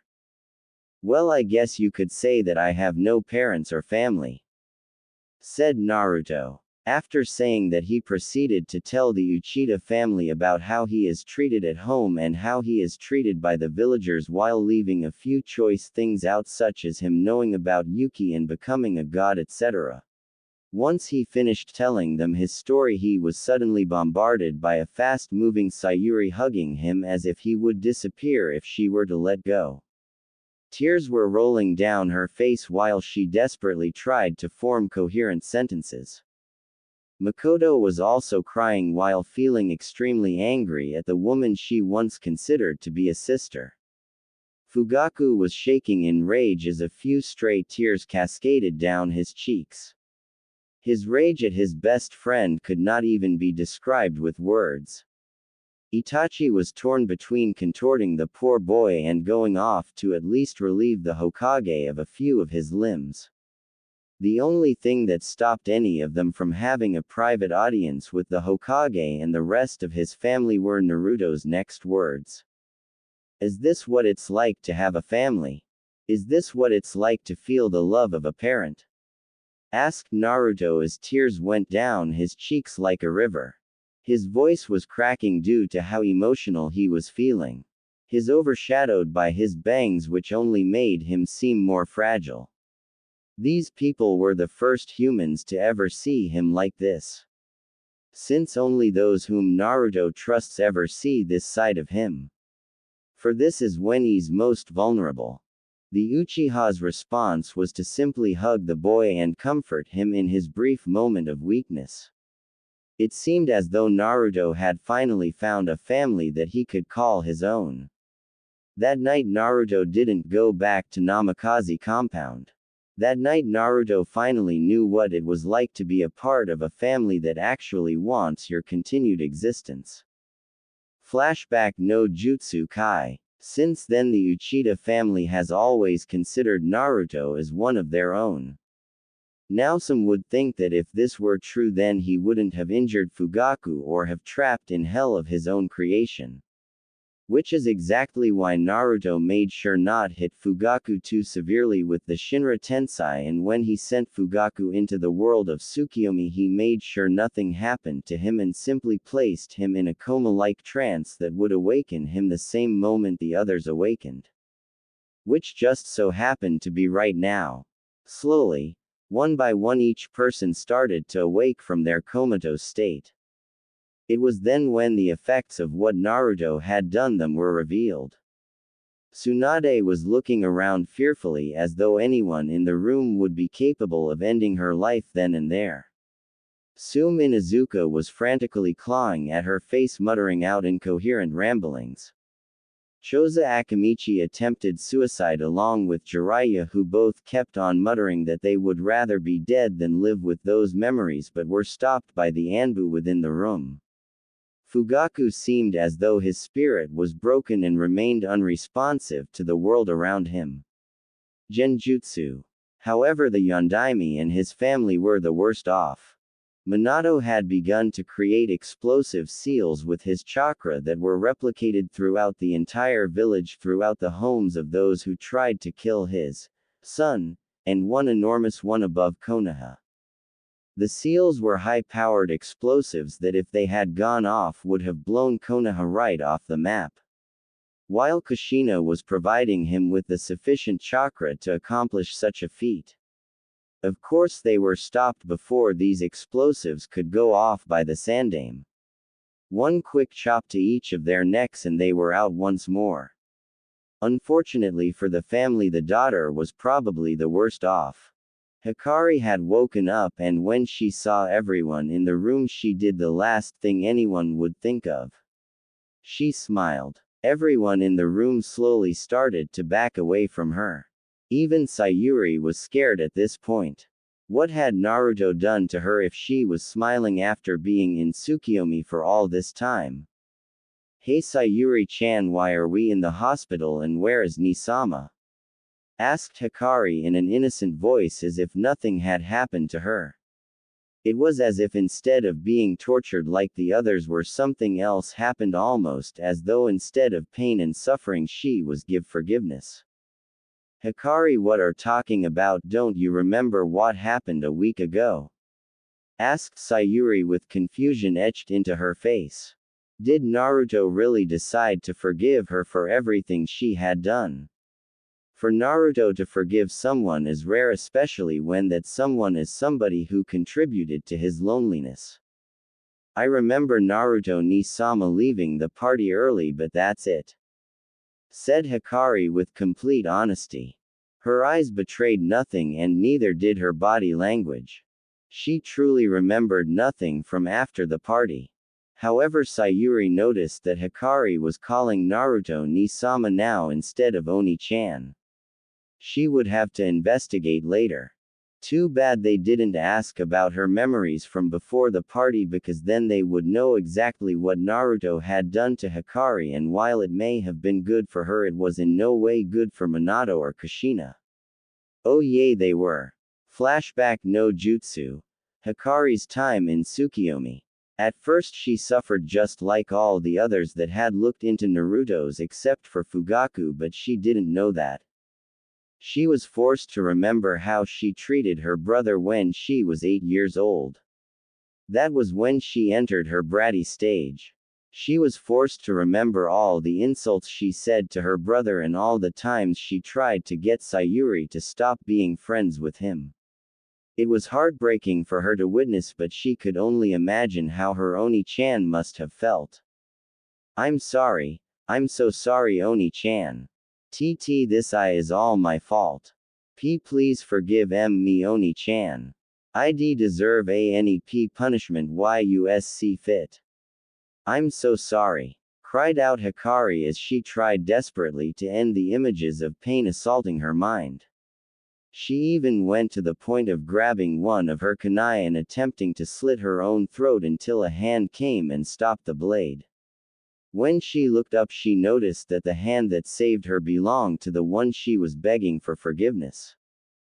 HMPH, maybe I can trust you. After all, according to your memories, you didn't ignore me or deny my existence. I simply left before you could prove that you noticed my existence, said Naruto with a tone of honesty and understanding. However, you will still need to prove your loyalty to me. Only then will I trust you. While what he said is true, he did leave a few fake memories for her in her mind to make sure she doesn't betray him. These memories would only activate in certain situations, which are for Hikari's safety and Naruto's amusement. Except a few that he left in order to cause Hikari to begin to slowly distance herself from her family. Not able to trust her own voice, Hikari did the only thing that seemed right to do. Hug the life out of Naruto. Thank you, Naruto ni-sama. A dark grin formed on Naruto's face. Perfect, the plan is moving along rather smoothly. Maybe things might even be moving ahead of schedule thanks to this.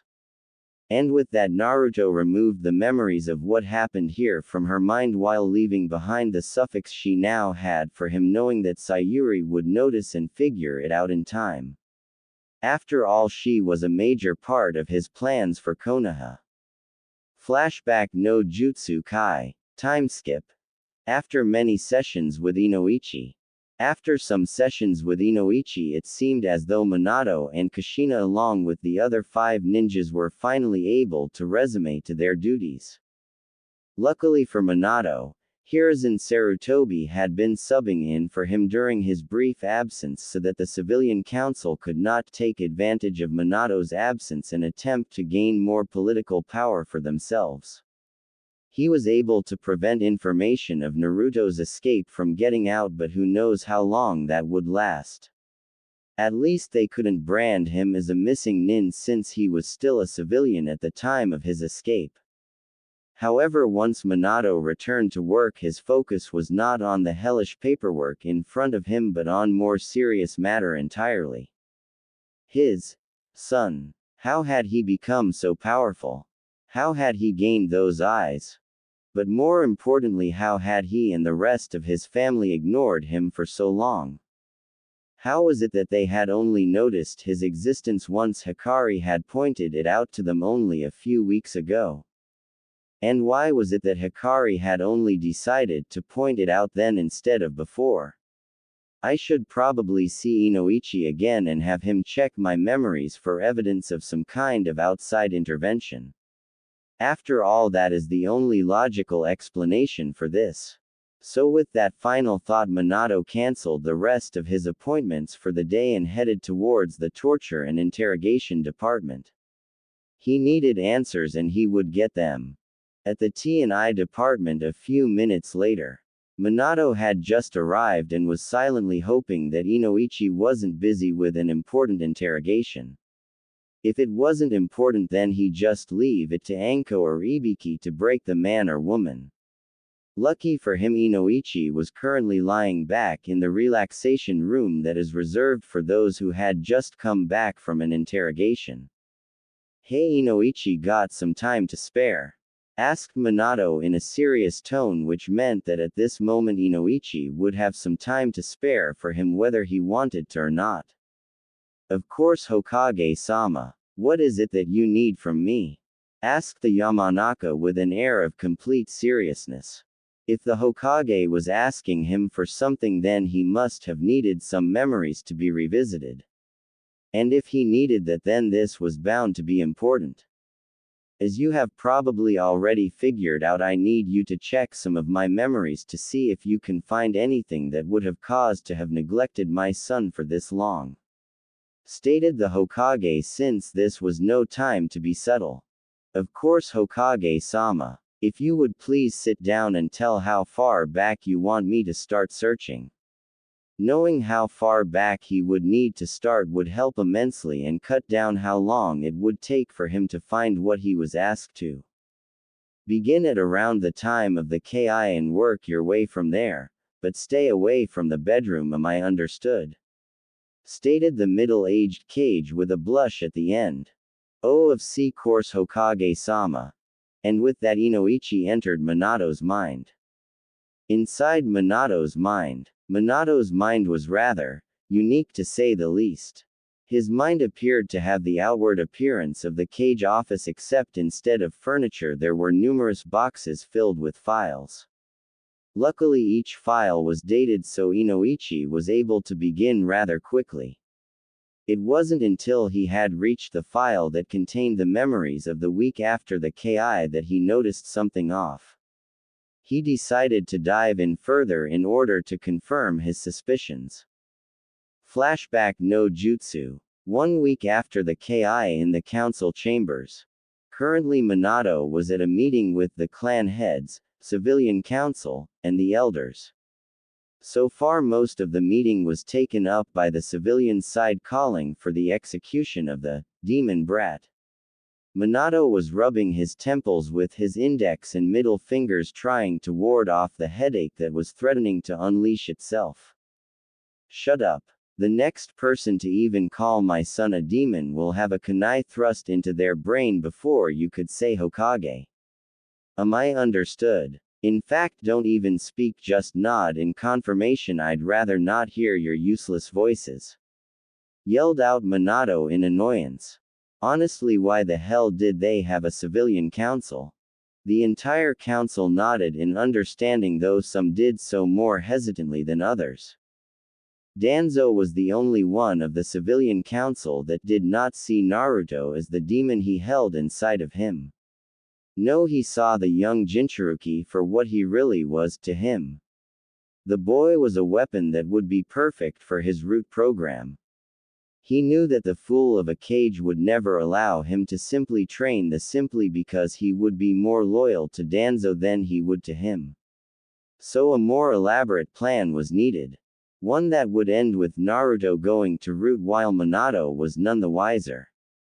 Later in the Hokage's office. What is it that you need, Kaharu and Homura?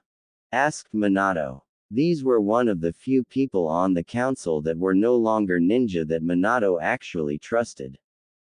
They were the old teammates of Sarutobi Hiruzen, so naturally he was introduced to them in his younger years and they were like mentors to him, just like Hiruzen was to him. Which is exactly what Danzo was counting on. If he were to have Minato sign something for him, he would immediately suspect something, but if he were to be asked by those two, then his plan would come to fruition. We need you to sign these documents, which will allow for former root agents to have partners that would help them reintegrate to society and possibly return their emotions back to them at a quicker rate. If nothing else, this will at least be an interesting experiment. Answered the two elders, showing him the document to prove that there were no falsifications in what they had said. If one were to look closer, like what Inoichi was doing in order for him and Minato to see the small seal that was under genjutsu that wouldn't be sensed if one weren't looking for it. After making sure that both he and Minato could replicate it through memory, he ended the jutsu and left Minato's mind. Flashback no Jutsu Kai. Back in the relaxation room located in the T&I building. Once they opened their eyes, Minato immediately grabbed a piece of paper and began to remake the seal he remembered seeing on that document. Once he finished, he took a few seconds to analyze and suddenly widened his eyes in horror, shock, and pure rage. This seal caused a low-powered genjutsu based off of the ones used by the Sharingan. The difference between the two, however, was how the matrix of the seal was organized. Due to how it was organized, this genjutsu would affect the first person it came in contact with and would slowly but surely affect the others said person came into contact with. This genjutsu was almost like an identity eraser, except it completely erased the existence of the target from your mind unless they were right in your face. The mind would then choose the best course of action to remove the target from the line of sight so that the existence would once again be ignored. It was ingenious, and it was what had caused Minato and Kushina along with most of Konoha's clans to ignore the boy's existence. There were only two ways to counteract this seal. One was to have a counterseal already placed on you, the other way was to have the dojutsu this seal was based off of. The Sharingan. Otherwise the seal would naturally wear off after around 12 years. He couldn't believe him. Two of the few people that had mentored him when he was young had betrayed his trust, and he could guess who the third one was. Danzo was the only one who would have the audacity to have done this. It was time for a few pests to be taken care of. Konoha's council chambers. The Hokage had called for a surprise meeting for just the civilian council and the elders. When they had all arrived, they had no idea what was going on and were wondering why the clan heads weren't present. Then finally the Hokage arrived, and that is when the temperature in the room dropped by a minimum of 20 degrees. His eyes were cold like ice and his body was tense, ready to strike at any moment. And strike he did. He flashed towards Danzo and placed a paralysis seal on his forehead, preventing him from moving, and then ordered the Anbu to arrest the civilian council and the elders for crimes against the Namakazi clan and the Hokage. Minato, what is the meaning of this? What crimes? Screeched out Kaharu with fear clearly etched on her face. Had he finally found out about the seal? If so, how? Danzo told them he'd never find out. Minato then explained to them all they had done against him and against his family. To say they were surprised was an understatement. Danzo was furious that he had decided to leave his root bodyguards in their private facility under Konoha. It seemed as though he was becoming a little senile in his later years, and today he might pay the ultimate price for it. Kaharu and Homura were trying to convince Minato that what they were doing was right by using Naruto's recent escape to their advantage. Minato, we needed to do this for the sake of Konoha. What we did was all in the best interests of Konoha. Desperately yelled out Kaharu in an attempt to make Minato understand why they did this and not punish them for it. Of course her answer wasn't something she was hoping for. A regular kunai in between the eyes. The punishment for treachery is death. Now you two remaining elders think that what you did was for the good of Konoha. You idiots. If you had just let my son have a normal life, then he wouldn't have left Konoha.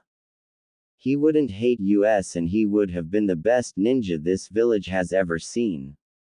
Yelled out Minato, panting after yelling out his anger towards them.